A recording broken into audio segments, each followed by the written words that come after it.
그날 밤 한 사내가 눈 속에 쓰러져 있었다. 그 위로 한 마리 누렁개가 온몸으로 사내를 덮고 있었다. 굶주린 들깨무리의 울음소리가 가까워지자 누렁개는 굶주려 달려드는 들깨무리를 향해 밤새도록 포효했다. 소쿨극장입니다. 구독과 좋아요 부탁드립니다. 재미있고도 좋은 글로 보답하겠습니다. 눈보라가 경상도 땅 봉화산골을 집어삼키던 밤이었다. 마을 사람들은 모두 문을 걸어 잠갔다. 그런 밤에는 밖에 나가는 것이 곧 죽음이라는 걸 누구나 알았다. 하여 그 밤 아무도 박덕수라는 사내가 산에 올라갔다는 것을 몰랐다. 그가 거기서 쓰러졌다는 것도. 덕수는 원래 이 마을에서 살림이 꽤 찰지다는 소리를 들었다. 논 내맞이기에 밭대기가 약간 소 한 마리, 그리고 처마 밑에 항아리가 줄지어 서 있던 집. 그것이 무너진 것은 한꺼번에 벌어진 일이 아니었다. 우선 새해 연속 흉년이 계속됐다. 군역 대신 내야 하는 세금에 쫓겨. 논은 팔리고 소는 빼앗기고 집은 허물어졌다. 돌림병까지 돌아 아이가 열병으로 먼저 갔고 아내는 아이를 따라가듯 열흘 후에 죽었다. 덕수는 아내의 손을 잡고 있었는데 손이 가벼워지는 순간을 정확히 기억했다. 죽음이란 무언가가 빠져나가는 것이 아니라 무게가 사라지는 것이라는 걸 그때 알았다. 아이와 아내가 세상을 버린 후 그는 이제 더 이상 사람이 아니었다. 그저 숨이 붙어 있으니 살아있는 존재였다. 남은 것은 빈집과 어디서 왔는지도 모르는 누렁개 한 마리였다. 걔는 아내가 죽던 해 가을 어느 날 마당에 와서 앉았다. 내쫓아도 이튿날 다시 와 있었다. 덕수는 이름을 짓기가 싫어 한동안 그냥 야 혹은 이놈이라 불렀다. 그러다 어느 저녁 밥상 앞에서 혼잣말처럼 중얼거렸다. 복이나 좀 받아야지. 이 집이. 그날부터 걔 이름은 복길이가 되었다. 마지막 남은 쌀이 바닥을 보인 것은 한겨울이 깊어질 무렵이었다. 된장죽 한 사발을 복길이 앞에 밀어놓으면서 덕수는 말했다. 사람은 굶어도 버틴다. 하지만 너는 안 먹으면 못 산다. 복길이가 그 말의 뜻을 알 리 없었다. 그저 코를 들이밀고 먹었다. 덕수는 빈 사발을 바라보다가 자리에 누웠다. 배가 고프면 잠이 잘 오지 않는다는 것도 그에 들어서 처음 안 사실이었다. 닷새를 굶은 뒤 덕수는 결심이라 부르기도 민망한 생각에 이르렀다. 결심이라는 것은 다른 길이 있을 때 택하는 것이다. 그에게는 다른 길이 없었다. 그저 한 가지는 확실했다. 이대로는 둘 다 굶어 죽는다. 덕수는 복길이를 산으로 보내 야생의 본능으로라도 살게 하려 했다. 그날 밤 그는 복길이를 데리고 뒷산으로 올라갔다. 걔는 신이 난 듯 앞서 달리다가 뒤를 돌아보고 또 달리다가 돌아보았다. 덕수는 애써 그 모습을 보지 않으려 했다.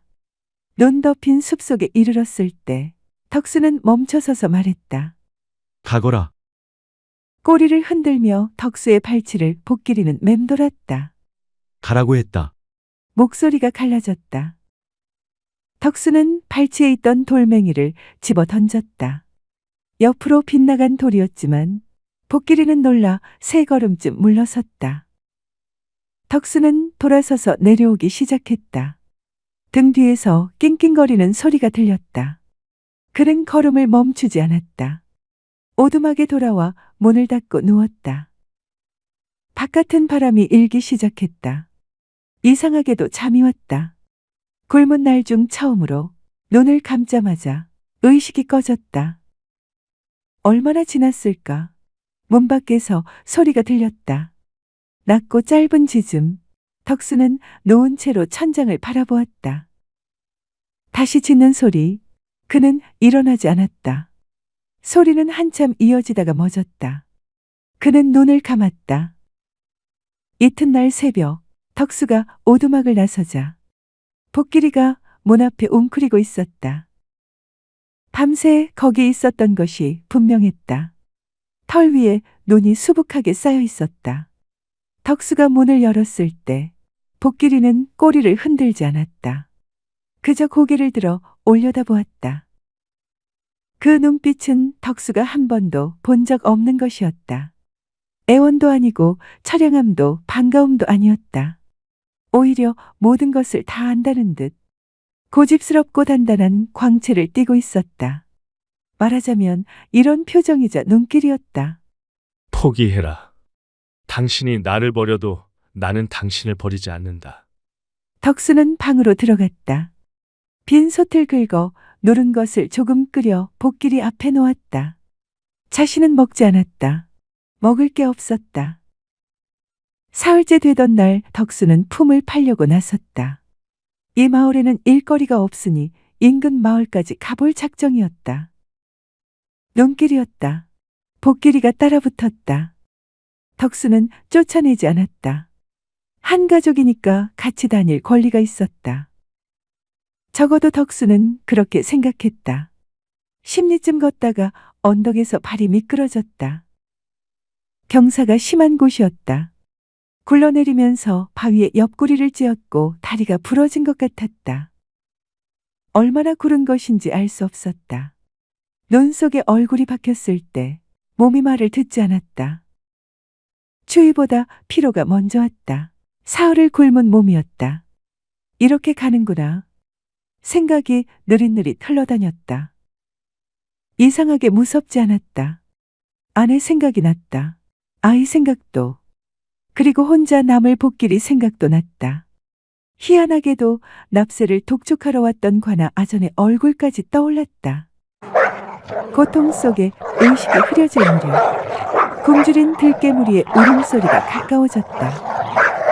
죽음이 코앞에 닥쳤다고 느낀 순간 무언가 따뜻한 것이 그의 몸 위에 부드럽게 엎드렸다. 누렁이였다. 하지만 평소에 순한 누렁이가 아니었다. 복길이는 굶주려 달려드는 들깨무리를 향해 밤새도록 포효했다. 그러면서 제품으로 덕수를 쌓안고는 차가운 바람과 밤새도록 내리는 눈을 막았다. 지친 들깨들은 포기하고 떠났지만 바람은 더 거세졌고 덕수와 복길이의 몸은 점점 식어갔다. 하지만 복길이는 내려오지 않았다.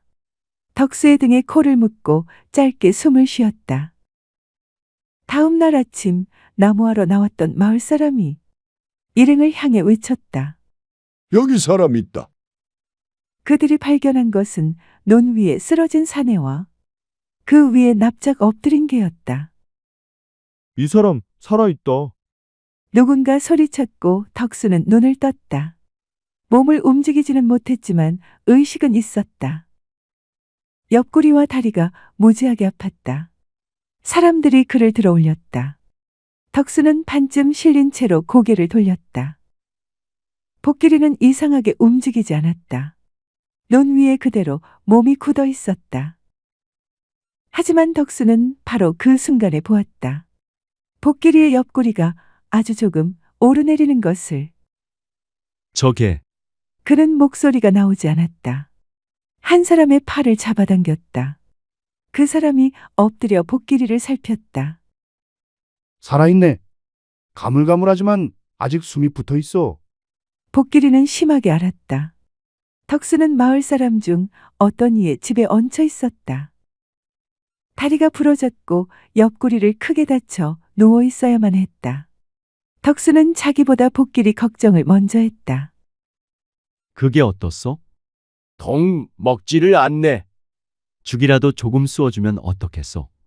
당신이 먼저 먹어야지. 주인이 먹어야 같이 먹겠다는 분위기라네. 사흘째 되는 밤 복길이가 죽을 조금 핥았다는 소식이 들어왔다. 덕수는 아무 말도 하지 않았다. 다만 벽 쪽으로 얼굴을 돌렸다. 살아났구나. 고맙다. 오는가 덕수의 어깨가 움직였다. 봄이 올 무렵 덕수는 다시 논에 나갔다. 아직 누군가의 도움으로 겨우 버티는 형편이었지만 빈손으로 있을 수만은 없었다. 복길이는 그의 곁에서 걸었다. 전처럼 앞서 달리지 않았다. 그 겨울을 지나고 나서 복길이는 조용해졌다. 한쪽 뒷발이 조금 불편한 듯 가끔 절룩거렸다. 덕수는 씨앗을 고르면서 생각했다. 나는 너를 버리려 했다. 그런데 너는 나를 살렸다. 이것은 그가 입 밖에 낸 적 없는 말이었다. 앞으로도 입 밖에 내지 않을 것 같았다. 말로만 들면 무언가가 달라지는 것 같아서. 그 대신 그는 매일 복길이에게 자기보다 먼저 밥을 주었다. 전과 다른 점이 있다면 어쩔 수 없어서 주는 일이 아니라는 것이었다. 예전에 어쩌다가 먹을 것이 생기면 내 입에 넣기보다는 아들에게 먼저 주듯이 그렇게 주었다. 봄이 깊어지고 논에 물이 들어찼다. 덕수는 논두렁을 절뚝이며 걸으면서 옆에서 복길이가 어슬렁거리는 것을 보았다. 뭔가 중요한 말을 해야 할 것 같은 기분이 들었다가 이내 사라졌다. 덕수는 그냥 절룩거리며 걸었다. 복길이도 약간 절룩거리며 걸었다. 소우쿨 극장입니다. 매주 화요일은 우리나라의 재미있는 옛날 이야기나 신화, 전설 등을 올리고 있습니다. 고맙습니다. 다음에 만날 때까지 건강하시기를 기원합니다. 안녕하십니까? 소우쿨 극장입니다. 오늘은 정승의 출생 비밀을 귀신같이 알아낸 명풍수 성지 이야기입니다. 구독과 좋아요 그리고 알람 설정 부탁드립니다. 재미있고도 좋은 글로 보답하겠습니다. 첫 번째 꼭지, 명풍수 성지가 출가한 이유입니다. 명풍수 성지가 양산 통도사에서 동자승으로 살고 있을 때였습니다. 통도사는 우리나라에서 제일 큰 절 중에 하나라 옛날부터 큰 스님이 많이 나타나기로 유명했습니다. 성지가 어린 나이에 동진 출가한 이유는 큰 스님이 되고 싶기 때문이었습니다. 그런데 자기들은 방에 앉아서 돌을 닦으면서 성질은 어리다고 귀찮고 어렵고 천한 일은 모두 그에게 다 시켰습니다. 성질은 가만히 생각해 보았습니다. 사람이 다 같은데 누구는 절에 앉아서 남을 시키고 누구는 맨날 심부름만 하다가 인생 다 마치겠구나. 성지가 더는 못 견디고 절에서 나왔습니다.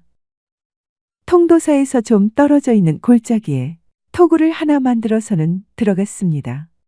1000일 동안 혼자서 수행하기로 마음먹었기 때문입니다. 이 세상에 태어나서 다른 사람들 같은 그런 도사 나도 한번 돼보자. 수행하는 동안 여러 번의 봄, 여름, 가을, 겨울이 지나갔습니다. 어느덧 성지가 수행한 지 999일째 되는 날이었습니다. 그날도 역시 부처님께 공양을 올리려고 성지는 밥을 짓고 있었습니다. 그런데 어디에선가 노인과 포수가 나타나더니 성지에 다가와 말했습니다. 우리가 산에 사냥하러 갔다 왔는데 배가 고프고 기갈도 심하다. 자네 밥 짓는 거 좀 내놔봐라. 성지가 말했습니다. 이거는 내가 부처님께 기도하는 밥입니다. 기도한 뒤에 드릴 테니 조금만 앉아 계셔요. 못 기다린다. 배가 고파 못 기다린다. 그러니 기도는 나중에 하고 지금 밥부터 내놔라. 노인과 성지는 계속해서 실랑이했습니다. 노인은 기도가 끝날 때까지 못 기다리겠다 하고 성지도 기도가 끝날 때까지 죽어도 못 주겠다고 말했습니다. 노인이 포수에게 말했습니다. 저놈이 죽어도 못 주겠다고 하니 죽여버려라. 포수가 성지를 향해 총을 겨누고 방아쇠를 당겼습니다. 쾅하는 소리와 함께 성지가 앞으로 고꾸라졌습니다. 아무 일도 일어나지 않은 것처럼 주변은 조용했고 시간은 무심하게 흘렀습니다. 한나절 지난 다음에 성지가 깨어나 보니 포수도 없고 노인도 없었습니다. 오직 부처님께 올릴 밥만 덩그러니 남아있고 성지의 주변에는 환하게 빛이 나고 있었습니다. 어느덧 총에 맞은 상처는 사라지고 없었습니다. 1000일 동안 수행한 성지가 마침내 도통한 것입니다. 그래서 뒷사람들이 성지가 수행한 골짜기를 성지 골짜기라고 불렀습니다. 그런데 성지가 왜 선사가 아니라 풍수지리에 도통하게 된 줄 아십니까? 포수가 성지를 쐈을 때 성지가 앞으로 엎어졌지 않습니까? 그래서 성지가 풍수지리에 도통하게 됐다는 말이 있습니다. 만약 땅바닥으로 엎어지지 않고 하늘을 보고 넘어졌으면 천문에 도통했을 텐데 말입니다. 이 이야기는 현재 울산광역시 울주군 청량읍에서 전승되고 있습니다. 명풍수 성지 두 번째 꼭지, 출생의 비밀입니다. 천문과 지리 가운데 지리에 도통하게 된 성지는 내킨 김에 금강산에 들어가 풍수를 계속 공부했습니다. 공부 시작한 지 한 30년 정도 되었을까요? 성지는 공부가 익었다는 생각이 들었습니다. 나이도 어느덧 50이 넘었고, 그래서 산에서 내려가 자신의 실력을 한번 시험해 보기로 했습니다. 내려오는 길에 좋은 자리를 발견했습니다. 그래서 잠깐 쉬었다 갈 겸 성지는 자리를 잡고 앉았습니다. 편안히 앉아서 쉬다가 보니 손에 뭔가 걸렸습니다. 자세히 살펴보니 사람 갈비뼈였습니다. 그러고 보니 앉아있는 자리가 오래된 맷자리였는데 판서가 날 자리였습니다. 성지는 이 맷자리 주인의 후손이 어딘가에서 판서벼슬을 하고 있을 것으로 생각했습니다. 에라 모르겠다. 내 실력을 한번 시험해 보자. 성지는 소나무 가지를 주워서는 다듬었습니다. 그런 다음 말뚝 모양으로 만들어 잔디밭에 삐져나온 해골에 왼쪽 눈에 박았습니다. 그렇게 한 다음 성지는 산에서 내려와 한양으로 향했습니다. 한양에 도착한 성지는 주막에 들어가 기다려 보기로 했습니다. 다음 날 아침이 되자 아니나 다를까 온갖 거리에 방문이 붙어 있었습니다. 어제 저녁부터 김정승의 눈이 아프니 고칠 수 있는 의원들은 모이시오. 눈병을 고치는 사람에게는 재산의 반을 주겠소. 나라의 의원들이 모두 김정승 집으로 모여들었습니다. 성지도 의원을 가장해서 정승의 집에 찾아갔습니다. 의원들이 차례차례 김정승을 살펴보았습니다. 하지만 병의 원인을 발견하지 못했고 결국 성지의 차례가 되었습니다. 성지는 들어가기 전에 밥을 약처럼 만들었습니다. 의원처럼 보이려면 뭐라도 있어야 했기 때문입니다. 성지가 들어가자 대감이 말했습니다. 눈이 아파 죽게 생겼으니 어떻게 하면 낫겠어? 왼쪽 눈만 너무 아프니 차라리 오른쪽 눈이 아픈 게 더 나을 것 같소. 진맥하고 난 다음 성지가 미소 지었습니다. 오늘 저녁 자고 내일이면 왼쪽 눈은 괜찮고 오른쪽 눈이 아플 것입니다. 성지는 대감에게 밥으로 만든 약을 주고 나와 어제 그 묘터로 향했습니다. 왼쪽 눈에 박은 말뚝을 빼서 해골의 오른쪽 눈에 꽂았습니다. 다음 날 새벽이 되자 대감의 오른쪽 눈이 아프기 시작했습니다. 대감은 성지가 반드시 자기의 눈을 고칠 수 있다는 확신이 들자 다시 불러오라고 했습니다. 성지는 약처럼 만든 밥을 또 주었습니다. 그런 다음 해골에 있는 말뚝을 모두 빼버렸습니다.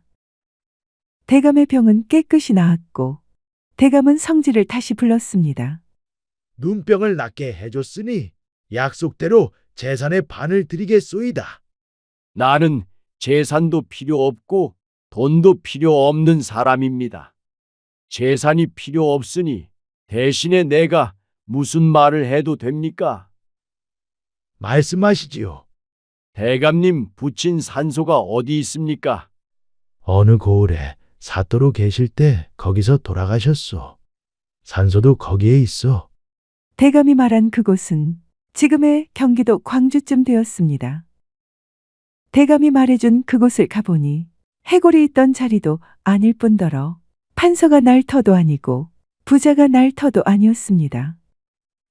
성지는 의아하게 생각했습니다. 그거 참 이상하다. 내가 눈 이쪽 왼쪽에다 말뚝으로 박았다가 저쪽 오른쪽에다 박았다가 한 해골은 틀림없이 저 대감의 아버지인데 이 비밀을 캐서 대감의 친아버지를 찾아 주어야 하겠구나. 성지는 다시 대감 집을 찾아갔습니다.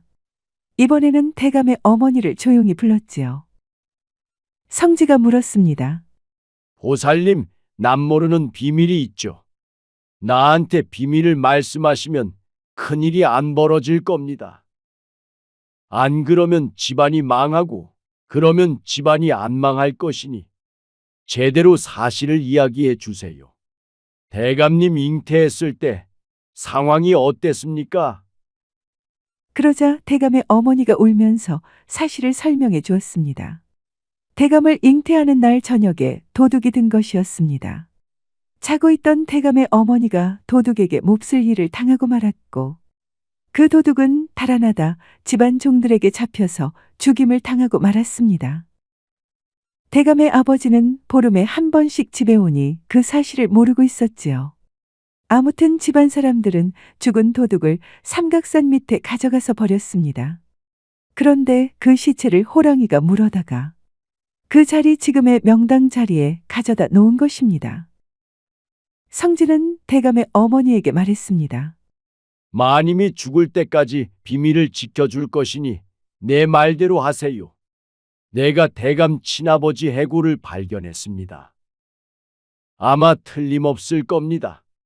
앞으로 그 묘소를 잘 챙겨야 지금처럼 잘 살 수 있을 겁니다. 대감의 어머니는 그 길로 성지와 함께 묘터로 찾아가 백골을 모아 제대로 봉분했습니다. 그 덕분에 대감댁은 이전처럼 계속 잘 살았습니다. 덕분에 성지의 풍수 보는 실력도 증명되었다고 합니다. 이 이야기는 현재 경상남도 의령군 전곡면에서 전승되고 있습니다. 명풍수 성지 세 번째 꼭지는 천년 뒤 명당 이야기입니다. 어떤 노인이 죽을 때쯤 자식들을 불러 이야기했습니다.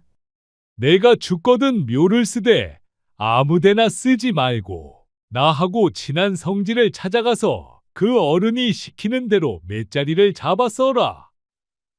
얼마 뒤 노인이 죽었습니다. 자식들은 아버지의 유언에 따라 성지를 찾아갔습니다. 자식들이 아버지 이야기를 하니 성지가 맷자리를 잡아주기로 했습니다. 성지와 자식들은 묘터를 찾아 함께 집을 나섰습니다. 그런데 성지가 낙동강 강변에 비 한 줄기만 오면 언덕이 무너질 것 같은 데다가 묘터를 정하려 했습니다. 자식들은 생각했습니다. 참 이상하네. 세상에 비가 한 줄기만 내려도 무너질 건데 여기다 써도 괜찮을까?